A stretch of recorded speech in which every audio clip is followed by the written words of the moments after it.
Dzień dobry, witam. Welcome back to another episode of An American in Poland. Today we're actually going to be talking about criminal justice system between United States and Poland. And we're going to go all the way from the differences in police, all the way through the court systems, and finally prison. And at the very end, we're going to be taking a look at where Poland and the United States sit as far as rankings amongst the world, as far as the peace index goes. What's your quality of life and safety like in both countries? So, first things first, we'll talk about the beginning of the justice system, police. And what are the interactions going to be like in the United States versus Poland? How well are they trained? You know, all of these things. So first things first, I guess we'll actually start talking about, the police training. So to become a police officer in the United States, it ranges depending on whether you're a town cop, a county sheriff, a state police officer, but the average is between 18 and 21 weeks. And it's an average of about 672 hours of training. Now, compare that to Poland. They require a minimum of 2,250 hours of training to become a police officer here in Poland, which I think that's really much more appropriate. One thing that always bothered me with any interaction, negative interaction I've had with American police is that, they don't even know always the laws that they're enforcing. A lot of times they will just be they'll arrest you first and then they'll confirm the charges that they would think might fit afterwards. And they've got the backing of the government the whole way through. So that's a little frustrating. The other thing that Poles might find interesting when going to the United States is especially in the cities. It's not so much if you end up out in the countryside, but in the cities is the number of police that you'll encounter. It is massive. Like if you go to a city like Boston or you go to New York City or Los Angeles, you will see police everywhere. And not always necessarily in uniform. That's another thing that's kind of different in the United States, especially places like New York City. You see a lot of guys walking around, t-shirts, baseball caps, and the only thing that makes them a police officer is a chain that they keep hidden right up to the point of where you're arrested. So it's a little different. Like police cars in the United States, it's much more common to see unmarked cars than it is here in Poland. And even when they're marked, they're not high visibility like they are here in Europe. So that's something that's a little bit different.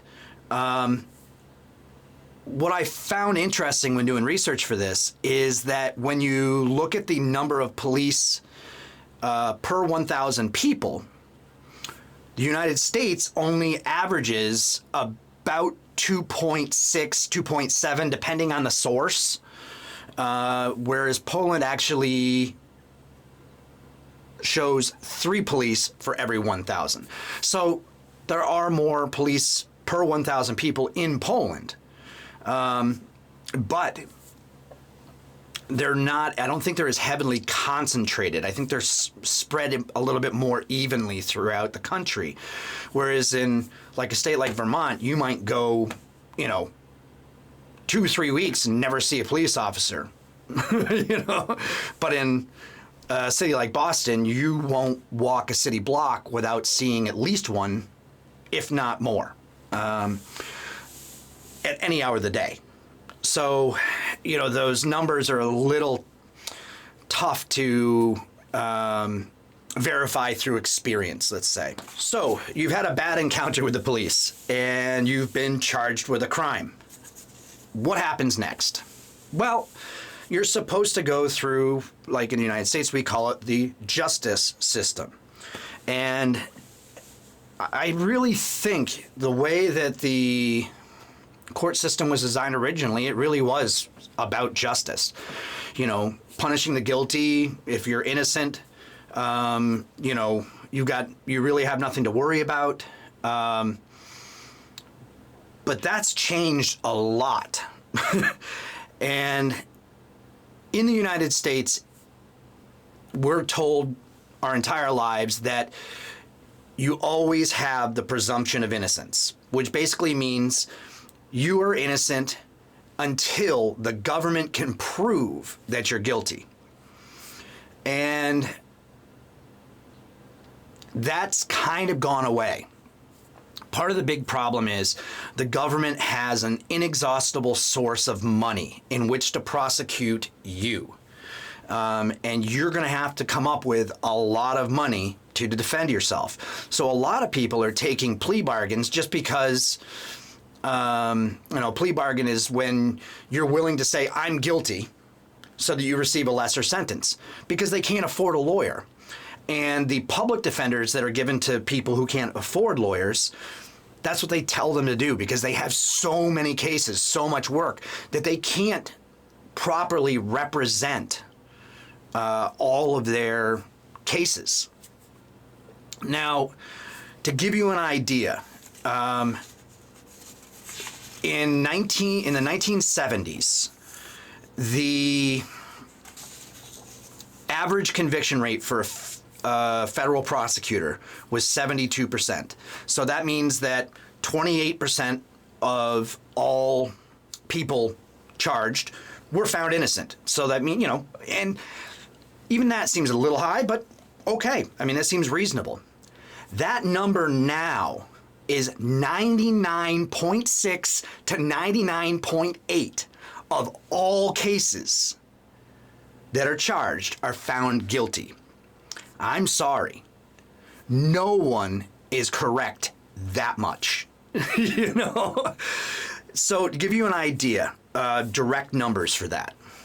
In 2018, federal prosecutors filed 79,704 cases. Before I tell you what the exact number is, do me a favor in the comments below, just take a wild guess.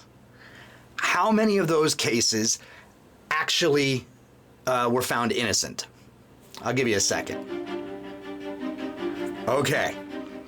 So out of 79,704 cases in 2018, 320 ended up in acquittal. Basically, which means that they were found innocent of the crime. There's no way. Absolutely no way. But the American people have learned you just can't fight the government. You know, and they've decided that if you're charged, you're guilty. And there's no amount of money thrown at a lawyer that can get you out of it. So they'll take plea bargains and end up into the prison system. Now, to give you an idea, here in Poland, it went from 40.3% in 1999 to 64.1% in 2021. So you are seeing an increase in convictions, but it's still a reasonable number. You know, I can see that 65% of the time we'll say people are guilty. Sure, okay, I can believe those numbers. There's no way you can convince me that 99.8% of the time the government is right. So we've gotten through that. Next, we're going to talk about the prison systems, the difference between Poland and the United States. But before we do that, I've got to ask you a favor. If you've made it this far through the video, make sure that you hit that like, hit the comment, or, you know, drop me a comment below. Make sure that you got subscriptions turned on, notifications turned on, and so that you'll know when we upload new content to the channel. We're getting really close to 1,000 subscribers, and all your support means an awful lot, and I really appreciate it. So, you've made it through from being arrested to going through the justice system, and now you're off to prison because 99.8% of the time you're guilty. What's next? Well, it might surprise you that in the United States, we have private prisons. And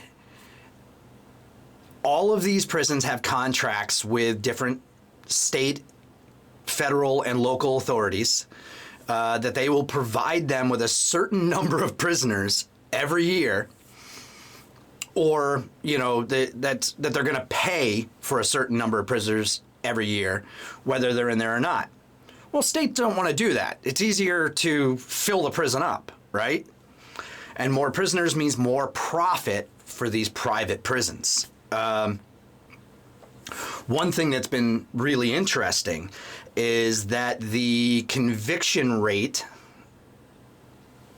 by prosecutors and the opening of private prisons both increased at the same time. So that tells me that there isn't necessarily, there might be something strange going on here. Not saying for 100%, but it just seems a little fishy. For example, the United States has one of the largest prison populations per capita out of any country in the world. We are locking more people up for longer amount of times than any other community in any other country in the world for minor offenses. And it's not necessarily about rehabilitation or restoration or whatnot. It's definitely become about money and authority.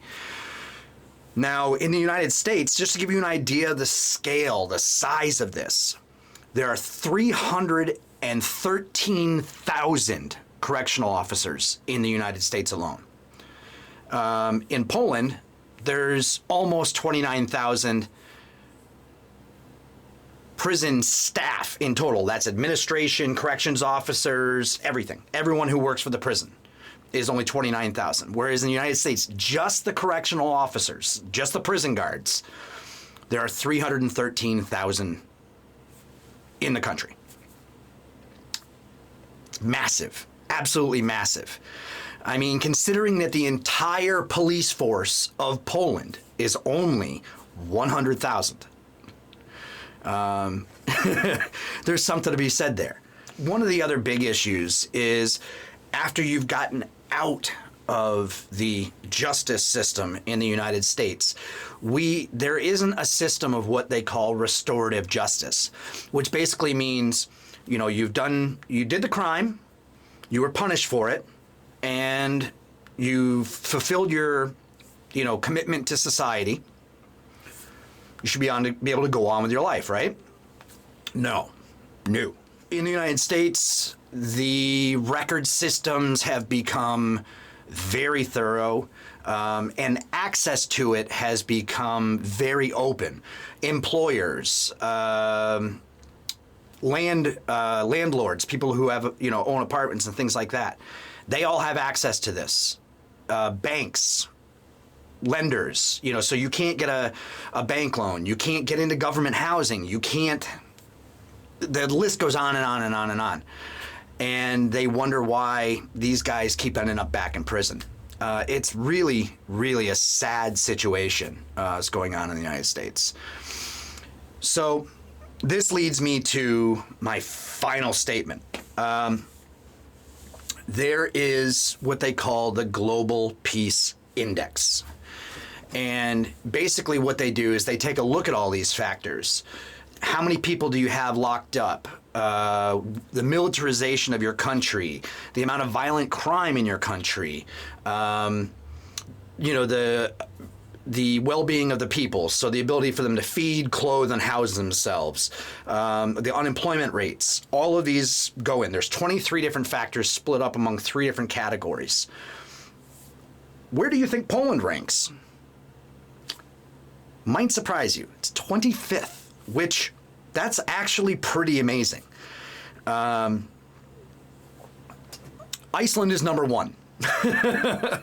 It's easy when you're a small country like Iceland. But Poland's got a lot of people, and considering that we have aggressors on, aggressive governments just to the east of us, and still be able to maintain this level is really, really impressive, especially with all of the,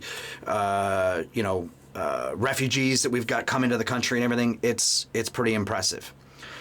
Where do you think the United States ranks? 125th in the world. Part of the contributing factors are the massive prison populations, the oppressive government overreach into the freedoms of the individual, open borders allowing illegal immigration into the country, as well as global military action, and the militarization of police in the United States. Basically what that means is police wearing military type equipment and utilizing it against its own people.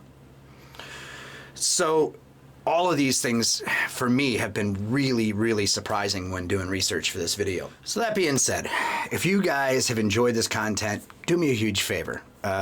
Drop a comment below. Kind of give me an idea of something else you'd like to see from the channel. Also, if you haven't subscribed yet, make sure you hit that subscribe button, hit that like button, make sure you get notifications turned on so that next time we put out a video, you'll get notified.